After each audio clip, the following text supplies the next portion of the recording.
Lietuvą japoniškos grožio kultūros yra įvežusi Bežą ir iš tiesų jie yra atsirinkę labai kokybiškus prekės ženklus, labai kokybiškus produktus, kurie yra iš Japonijos ir kurie leidžia ir mums, lietuviams moterims, šiek tiek prisiliesti ir tapti dalimi japoniškos grožio kultūros. Komanda man pasiūlė pasibandyti jų bestsellerius ir vieną iš jų perliuką tikrai pasidalinsiu, nes man labai patiko.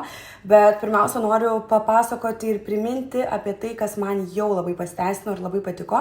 Tai serumas būtent antakių ir blakstienų augimui. Daugelis sako, pas tave tokie vešli, daug blakstienų, lengva tau kalbėti. Bet negalvokite, kad aš niekada neįdėjau įdirbio ir net ir paauglystėj ir dabar nuolatos panaudoju kažkokias stiprinančias priemonės, kad tiek paskatinti jų augimą, tiek juos pastiprinti. Ir dažniausiai tie produktai, jie užtrunka laiko, kol supranti, ar yra efektingi ar ne. Bet apie šį serumą labai jums noriu priminti. Praeitą kartą jau jį rodžiau. Ir labiausiai nustebusi buvau jo greičiu ir efektyvumu, kaip staigiai pamačiau rezultatą. Ir iš tiesų dabar aš jį naudoju vakarais kiekvieną vakarą, turbūt mėnesis laiko.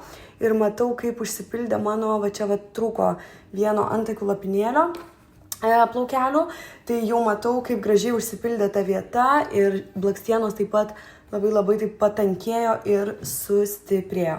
Tai tikrai nuostabus produktas tom, kas nori atsiauginti antakius ir blakstienas.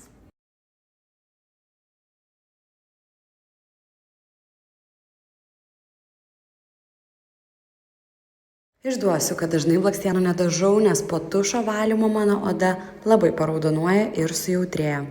Bežo komanda sakė, kad šis valiklis yra unikalus produktas, kurį privalau išbandyti ir kaip matote, likau lengvam šoke. Vandeniui atsparus makiažas nusivalė vienu brūkštelėjimu ir oda absoliučiai nesujautrėjo, atvirkščiai liko minkšta ir švelni.